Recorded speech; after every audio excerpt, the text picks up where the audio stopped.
Here's your Storm Track 7 forecast. Good Thursday morning. I'm Storm Track 7 meteorologist Kyle Keel. Thunderstorms are going to become likely here today with the highest risk of severe weather coming after 6 o'clock this evening. Threat tracker is in the orange for a slight to enhanced risk of severe weather.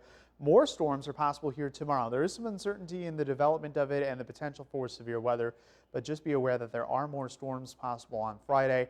Then we'll kind of get a break in the activity on Saturday. So here's the morning update of your severe weather risk. Again, all of eastern Iowa in a slight risk. That's a 2 out of 5. And we do have a 3 out of 5 enhanced risk here for our northwestern counties.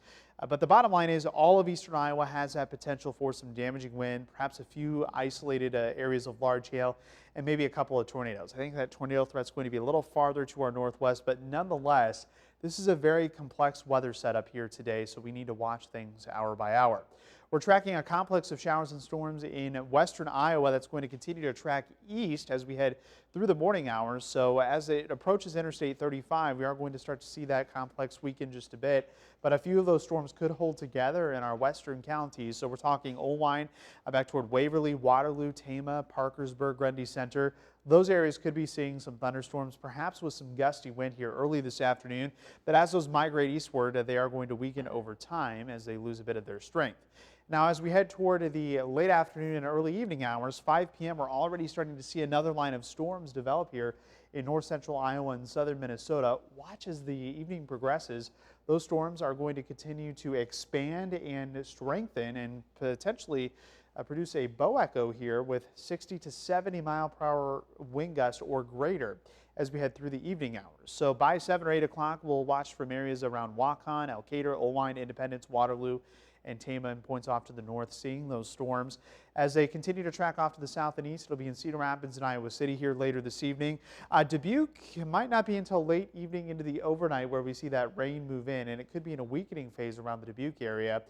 But even after midnight, once the severe weather threat ends, we're still going to see some scattered showers and thunderstorms here through the early morning hours on Friday. And again, depending on what exactly happens tonight into tomorrow morning will dictate our storm chances here as we head later in the day on Friday. So bottom line is you need to stay weather aware here throughout the day.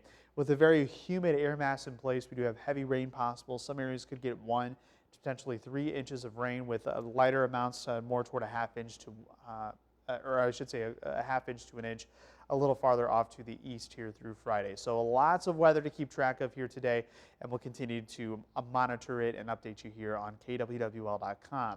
So once those storms become likely this afternoon, temperatures will be in the mid to upper 80s, close to 90 degrees.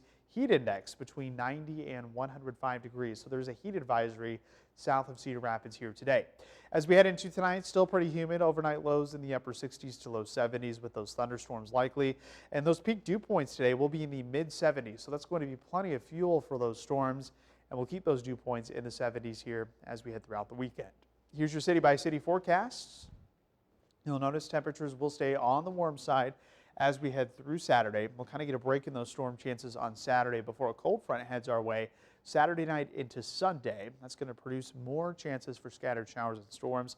But behind that front on Sunday, we're going to see cooler and drier air move in. So temperatures are going to be a lot cooler along with those dew points. So it's going to feel a lot more comfortable here into next week with a slight chance for storms coming in on Tuesday.